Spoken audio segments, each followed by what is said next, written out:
Em 2010, quando eu comecei a empreender, eu sempre fui muito focado em resultado, sempre queria, né, alcançar os meus objetivos ali dentro da empresa.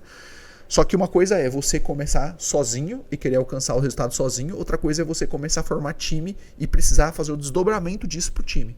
Então, eu comecei lá, empreender, né? Tava trabalhando a todo vapor, buscando sempre resultado, resultado. Aquela empresa, no começo, ela existia só para pagar as minhas contas, né? Para, sei lá, trocar de carro, poder fazer uma viagem, poder pagar as minhas despesas, né? No começo era isso. E o meu resultado naquela época era esse. Esse era o foco que eu buscava naquela época de resultado que eu queria gerar para a empresa, né? Que eu queria gerar, na verdade, para mim. Só que conforme foi passando o tempo e a gente foi colocando pessoas novas pro time, que a empresa foi crescendo, o foco começou a ser outro. O resultado que a gente buscava começou a ser outro. E aí, o que eu comecei a perceber? Que o modelo de gestão que a gente tinha ali dentro da empresa, ele não estava funcionando. Por quê? A gente colocava a meta, as pessoas elas tinham uma certa resistência à meta, uma certa resistência a coisas novas. Então começava a fazer, daqui a pouco não fazia mais, parava, né? Parava pela metade. A gente tinha várias iniciativas e poucas acabativas. E aí a gente não entendia o porquê que a gente não tinha resultado. Né? Porque as pessoas, ao invés delas ficarem felizes com as metas, porque pô, se bater a meta ela vai ganhar mais, vai ganhar um prêmio e tal, né? Vai ganhar bonificação, a empresa está crescendo, ela também está crescendo. Não, as pessoas ficavam tristes com as metas. Elas não entendiam por que tinha que ter meta. Pô, cara, mas por que tem que ter meta? Até agora a gente trabalhou sem esse negócio, agora vai ter que ter essa parada aqui. E aonde que que estava o principal problema naquilo tudo, né? Começa, não tem meio ativo, não tem acabativo, desiste. Aonde que estava o grande problema em tudo aquilo, né? A gente tinha alguns períodos que a empresa batia um pico de faturamento, outros períodos que a empresa estava batendo lá no fundo do poço, outro período que a empresa a água estava pelo menos passando do pescoço, né? A gente não tinha uma estabilidade ali de faturamento, uma linha contínua que ia crescendo, não, era lá em cima, né? Tô rico, tô pobre. E aí, o que eu comecei a identificar? Eu falei assim, cara, já tinha tentado de tudo. Já tinha tentado de tudo, tá? Pô, tinha tentado várias coisas que não tinha funcionado. Então, eu começava e não tinha, né, acabativa. E aí, turma, eu sempre inconformado com aquilo, né? Eu pensei assim, cara, o que eu preciso fazer aqui para eu conseguir performar? E na época, eu tava lendo um livro que falava muito sobre indicadores de performance. Como que a gente faz para uma empresa performar e tudo mais e tal. E aí eu tirei alguns insights dali, né? Quais foram os insights que eu tirei?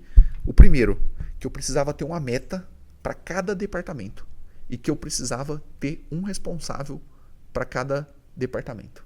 Então a gente já tinha as lideranças e eu comecei a desenhar. Cara, quais são as metas que eu tenho? Né? Eu comecei a desenhar as metas com base nos resultados passados.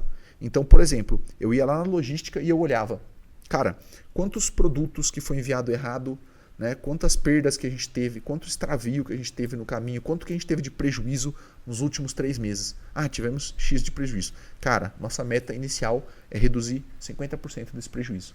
E aí eu já tinha uma pessoa na logística, né? E aí eu passava essa meta para ela. Eu ia lá no departamento financeiro, cara, qual que foi a nossa lucratividade? Nossa lucratividade foi X%. Agora a gente tem uma meta de subir pelo menos X% de lucratividade. E aí, isso é uma coisa que eu sempre fiz, mas a gente não conseguia surtir efeito.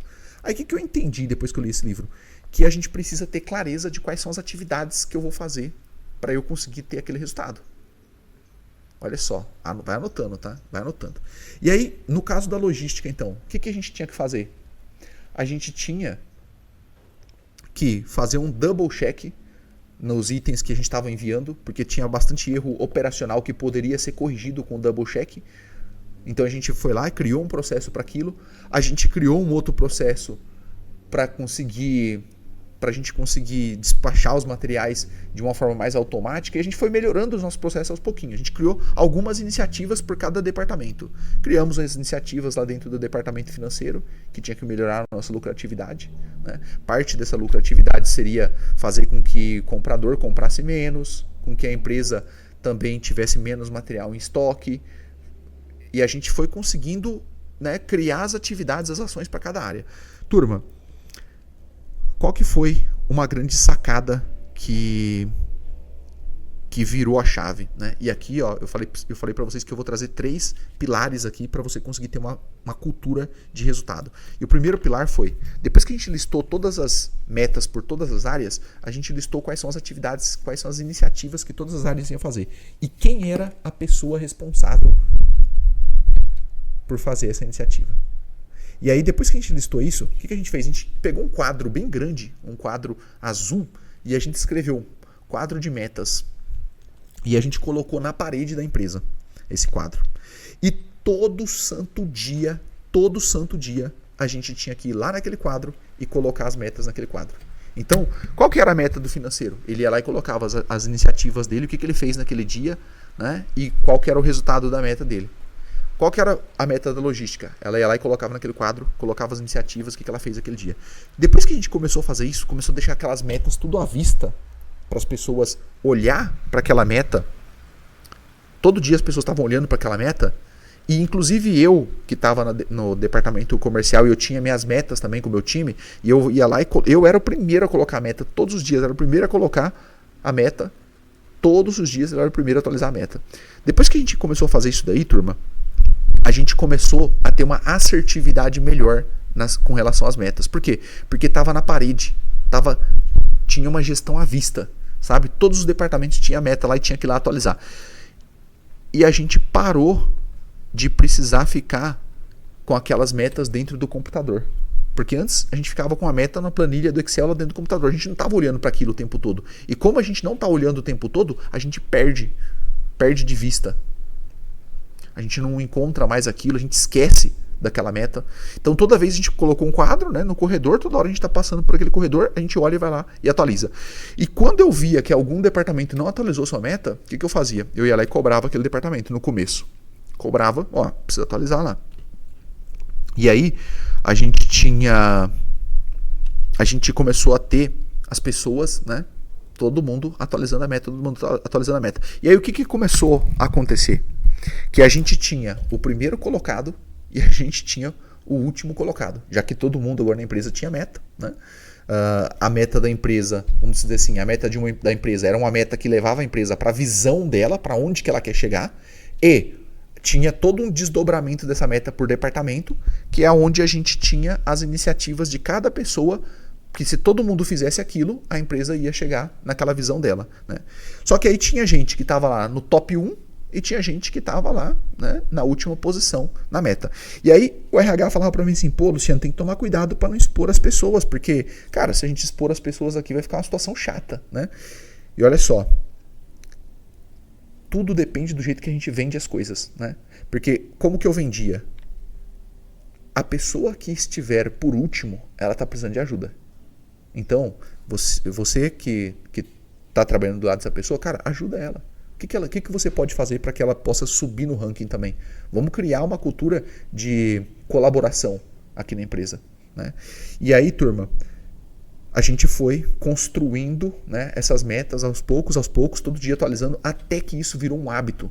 Ou seja, todo santo dia as pessoas elas olhavam para a meta dela. Cara, eu tive um atraso, tive um envio, um envio errado no material, lá na logística, as pessoas iam lá e atualizavam, né? E isso começou a trazer um certo nível de consciência para a galera, do tipo assim, cara, o meu papel dentro da empresa é importante. Olha só, se eu não fizer isso daqui, olha o prejuízo que eu posso dar para a companhia. Em menos de 2 meses, a gente já conseguiu melhorar 50% de todos os indicadores que a gente tinha. Todos os indicadores. Então, o erro de envio de mercadoria, atraso, a gente conseguiu melhorar demais. Só de todo mundo estar colocando lá, todos os dias estar monitorando aqueles indicadores na parede. Tudo aquilo que a gente coloca foco expande, né? Eu já falei isso aí em outro podcast, mas se a gente está olhando para aquilo, se a gente está monitorando aquilo, a gente consegue melhorar os resultados, né? Se a gente não está olhando, se a gente não está mensurando, a gente não consegue fazer gestão, turma. Então pega essa primeira chave, tá? Primeiro pilar para você ter uma cultura de resultado. Coloque os seus indicadores na parede, tá? Distribua a meta para todo mundo. As metas das pessoas têm que ser um desdobramento da meta da empresa e coloque na parede, tá? Esse é o primeiro pilar.